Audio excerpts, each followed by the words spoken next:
चलिए अब सारे खबरों वाले स्टॉक्स की तरफ बढ़ा जाए और हर्षदा आपको आपकी स्क्रीन पे रेडी नजर आएंगी। 6E को लेकर जंग सी छिड़ गई है भैया, सबको पसंद आ रहा है।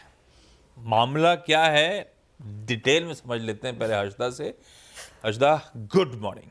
आशीष, मुझे लगता है ये आप ही की बदौलत है, क्योंकि जब वो गाड़ी लॉन्च हुई थी आप ही बोल रहे थे वो सेक्सी सेक्सी, और उसी को लेकर मामला फंस गया है। लोग बोल रहे थे। हाँ, तो जो BE6E है, ऑनर तो नहीं बोला था आप लोगों ने, आई होप ऑफर ही बोला था। मैं तो कभी ऑनर नहीं बोलता।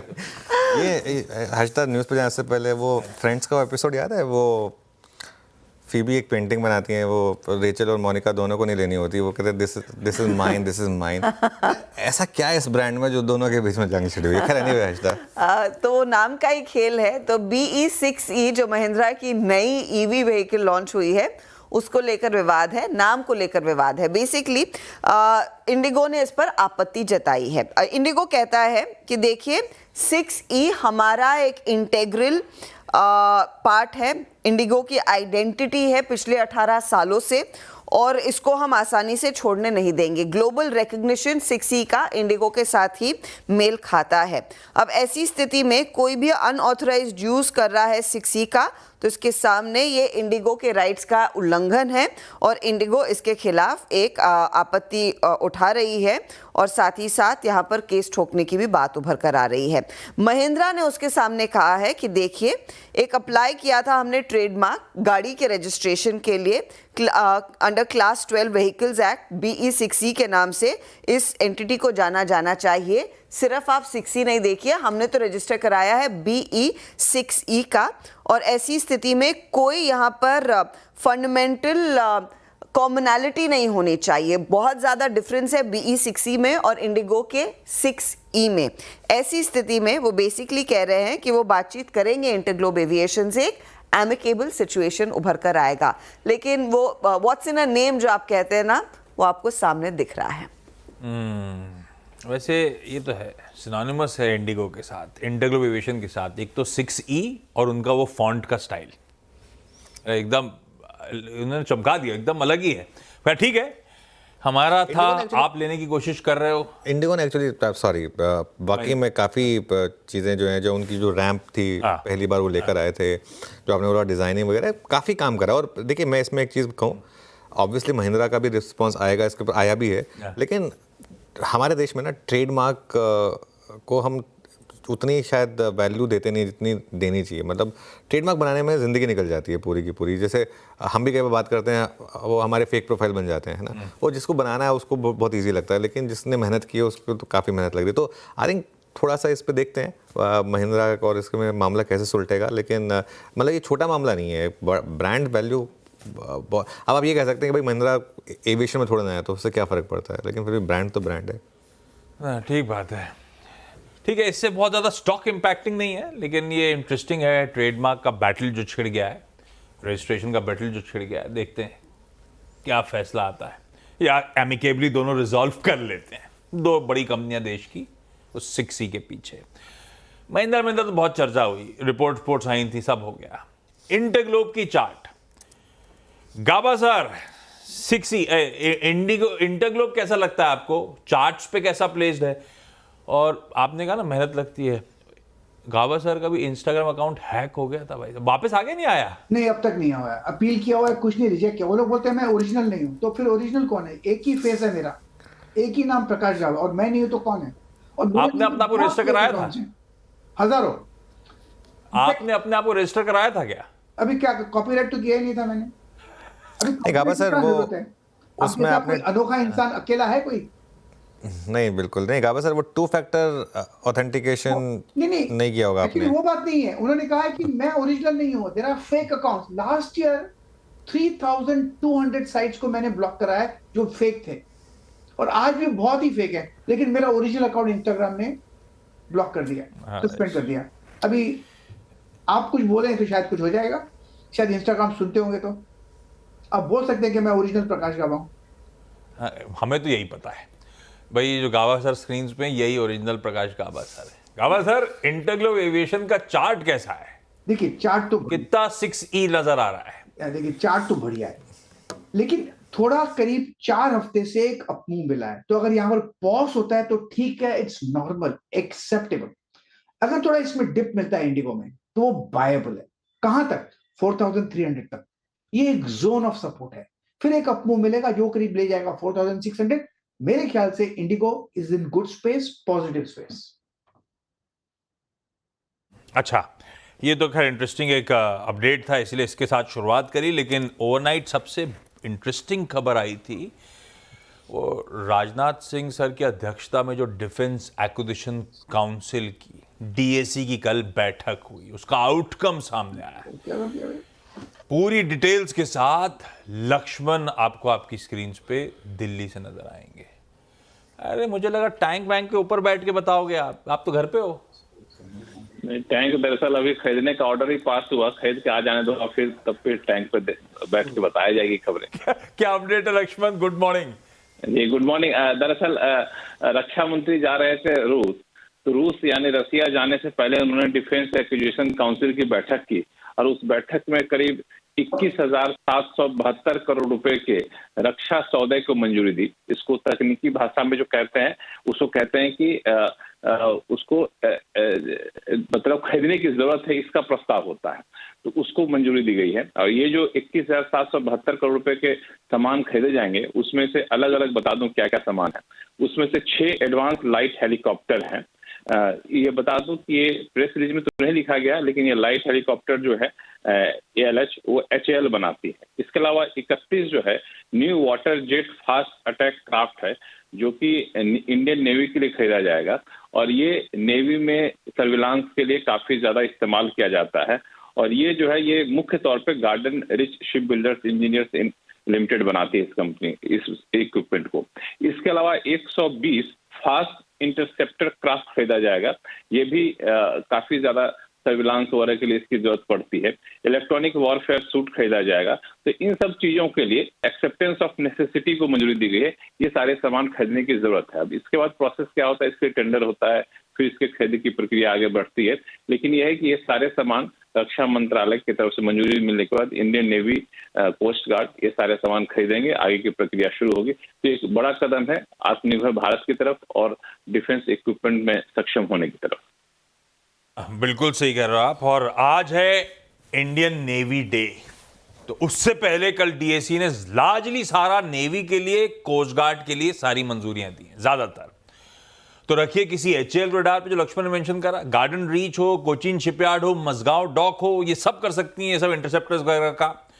और BEL को रडार पे रखिए। BEL इसीलिए क्योंकि वो जो इलेक्ट्रॉनिक वॉरफेयर सूट की बात हुई या इवन टैंक्स के अपग्रेड्स, T-72, T-90 टैंक्स और हमारी इन्फेंट्री फाइटिंग व्हीकल्स के अपग्रेडेशन, ये सारा काम कोई भी कर सकता है, लेकिन हमारे यहां ज्यादातर BEL करता है। ऑर्डर्स किसके पास जाएंगे एनीबडीज गेस, लेकिन ये पूरा defence as a space radar पे।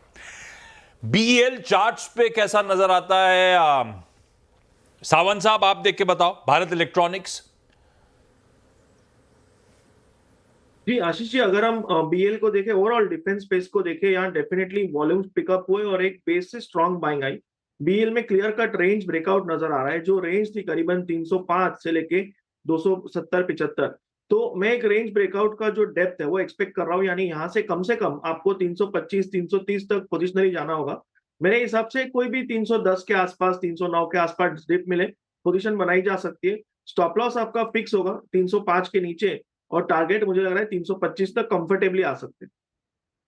अच्छा, इस बीच सेठ साहब भी जुड़ते हुए, अमित सेठ साहब कोलकाता से। सेठ साहब गुड मॉर्निंग।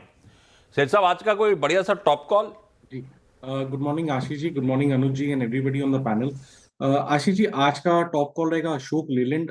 अशोक लेलैंड का स्ट्रक्चर देखे तो यहाँ पे स्ट्रक्चर काफी पॉजिटिव है। 228 के आसपास स्टॉक ने एक अपना एक रेजिस्टेंस क्रॉस किया था, जिसको वापस रीटेस्ट करके पिछले 2 दिनों में वापस एक अप ट्रेंड यहाँ पे बन रहा है। 235 का स्टॉप लॉस है, सॉरी 235 का प्राइस है। टारगेट्स रहेंगे 240 एंड 245 के, स्टॉप लॉस रखेंगे 230 रुपीज का।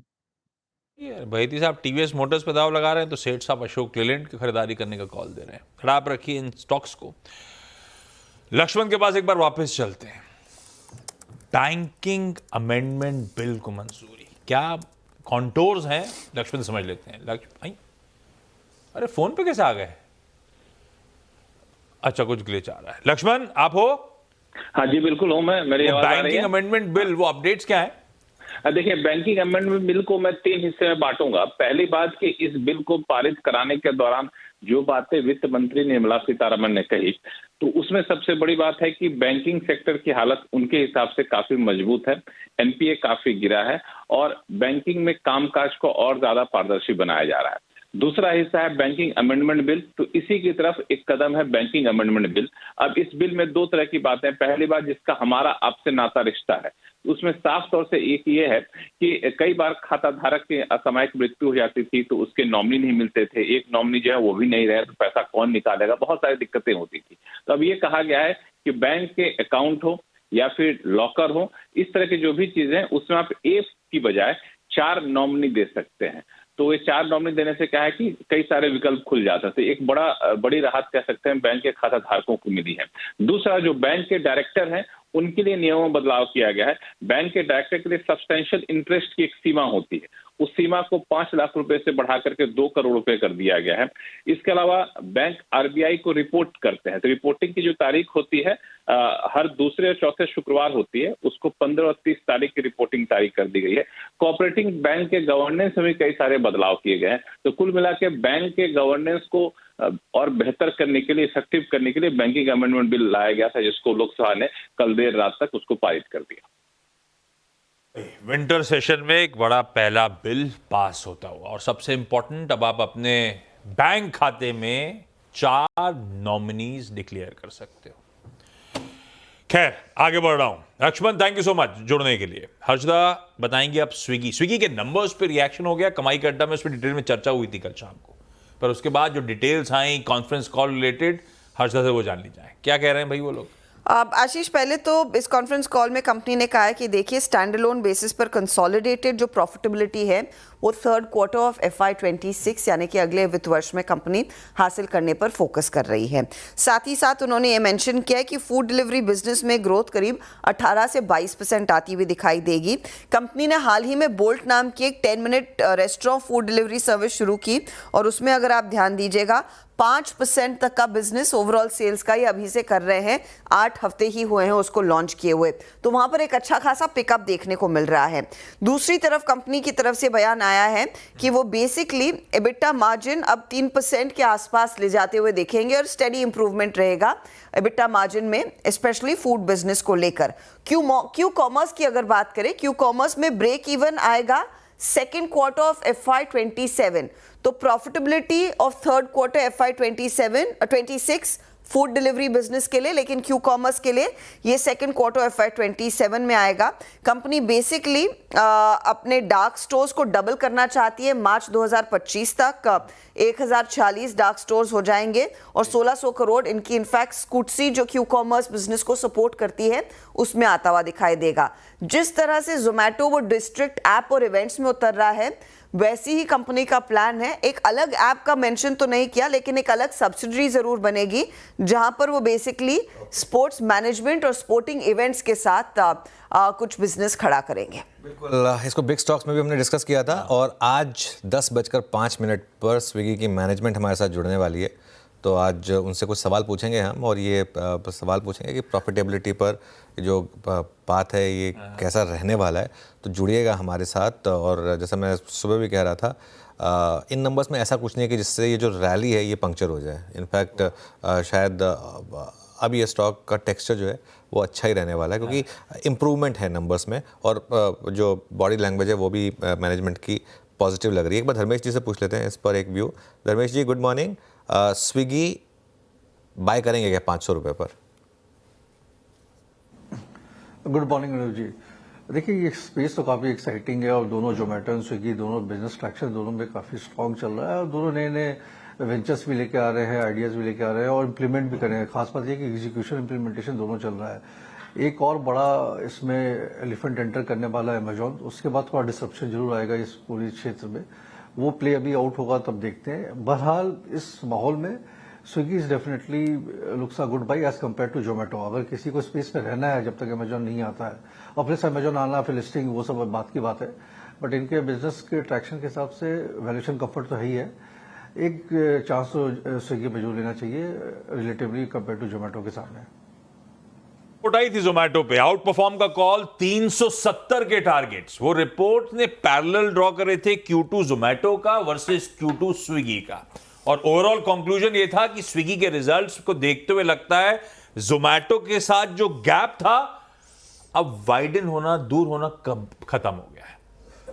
ये की कंक्लूजन, तो तारीफ उसकी थी, रिपोर्ट इस पे थी। सीधे चलें कंचन के पास दिल्ली, जान लेते हैं आज ब्रोकरेजेस के रडार पे कौन कौन से स्टॉक्स हैं। कंचन गुड मॉर्निंग, क्या क्या रडार पे? Good morning. सबसे पहले बात कर लेते हैं ओबरॉय रियलिटी की, जहां पे नोमुरा ने अपनी कवरेज को इनिशिएट किया है और खरीदारी की राय दी है, और जो लक्ष्य है वो है 2500 रुपए का। इनका कहना है कि कंपनी के प्री सेल्स और कैश जनरेशन में काफी ज्यादा मजबूती एक्सपेक्टेड है, और साथ ही एग्रेसिव बिजनेस डेवलपमेंट के लिए कंपनी कहीं ना कहीं रेडी है। फिस्कल ईयर 24-27 की बात करी जाए तो इसके ड्यूरेशन में हमें प्री सेल्स में 40% CAGR ग्रोथ की उम्मीद है, साथ ही 50% एबिटा एम्बेडेड मार्जिन भी हमें देखने को मिल सकता है। होटल रेवेन्यू में फिस्कल ईयर 24-27 के बीच में हमें करीब 35% की ग्रोथ देखने को मिल सकती है, और फिस्कल ईयर 27 की बात करी जाए तो यहां पे हमें 3 से 4 हजार करोड़ का ऑपरेटिंग कैश फ्लो भी एक्सपेक्टेड है।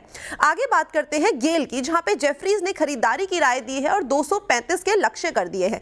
अब इनका कहना है कि इंडिया में जिस तरीके से गैस की जो डिमांड है वो और भी ज्यादा स्ट्रॉन्गर साइड पे जाती जा रही है, नए प्रोडक्शन के चलते और LNG कॉन्ट्रैक्ट्स के चलते इनको और भी सपोर्ट यहां पे देखने को मिल सकता है।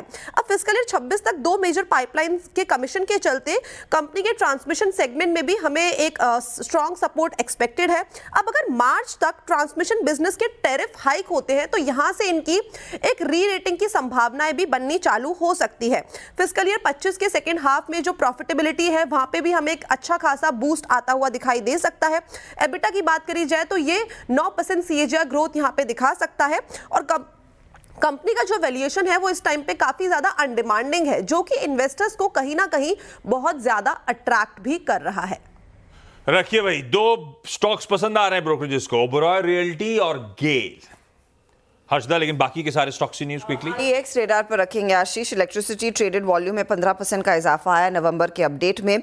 मार्केट क्लियरिंग प्राइस हालांकि 17% घटी है सालाना आधार पर। डे हेड मार्केट में वॉल्यूम करीब 10% बढ़ता हुआ। रियल टाइम इलेक्ट्रिसिटी मार्केट में भी वॉल्यूम 28% बढ़ा है, तो नंबर्स डिसेंट है। इन्फो एज ने जॉब स्पीक इंडेक्स का डेटा दिया है। नवंबर इंडेक्स 2% बढ़ा है ईयर ऑन ईयर, लेकिन 11% का डिक्लाइन है month on month. Company basically कह रही है IT, रिटेल, BFSI, इंश्योरेंस में ड्रैग देखने को मिला है दिसंबर के इस महीने में, और अगर आप पिछले इस टाइम से कंपेयर करेंगे healthy growth FMCG, real estate, oil and gas में देखने को मिल रही है। लेकिन उम्मीद यही है कि अक्टूबर नवंबर में ट्रेंड थोड़ा सा और बेहतर होता हुआ दिखाई दे सकता है। साथ ही साथ आप रेडार पर रखिए PNB हाउसिंग। कल एक बैठक हुई, कंपनी मीडिया से रूबरू हुई। कंपनी ने कहा है कि housing loan book affordable housing का 5000 करोड़ का रहेगा FY 25 के अंत तक, 15,000 करोड़ का रहेगा 27 तक। क्रेडिट डिमांड रिटेल सेगमेंट में 17% बढ़ रही है। Retail loan book 1 lakh crore के ऊपर की रहेगी FY 27 तक। आउटलुक यही है कि प्राइम बुक को 60,000 करोड़ तक ले जाने का, इमर्जिंग बुक को 25,000 करोड़ तक ले जाने का। TBO टेक कल ब्लॉक डील हुई, यहाँ पर लगभग 6% स्टेक ऑफलोड हुआ है। PB फिनटेक के बोर्ड ने अप्रूवल दे दिया है, हेल्थ केयर बिजनेस में कंपनी उतरेगी। और साथ ही साथ आप रेडार पर रखेंगे आदित्य बिरला कैपिटल को, जहाँ पर इनके हाउसिंग फाइनेंस बिजनेस में ये 300 करोड़ इन्वेस्ट कर रहे हैं। एक बार पूरा पैनल स्क्रीन पे रखिएगा, मुनाफे की तैयारी समेटने का वक्त है, और आज सब ब्लैक एंड व्हाइट वाला मामला है। हर्षदा स्क्रीन पे नहीं तो वो भी ब्लैक एंड व्हाइट थी। पूरा पैनल वैसी हो रहा है आज। अभी वीरू जोड़ेंगे वो भी वैसी नजर आएंगे, हर्षदा छोड़ के वो भी वैसी नजर आएंगे। ये देखिए, मैं तो ब्लैक इसलिए पहनता हूँ कि ब्लैक में थोड़ा सा आपका वेट कम दिखता है, तो इसके लिए। तो आज से सिर्फ ब्लैक ही ब्लैक नजर आएगा आपको मेरे ऊपर। ब्रेक ले रहा हूँ, ब्रेक के उस पार आज का पहला सौदा।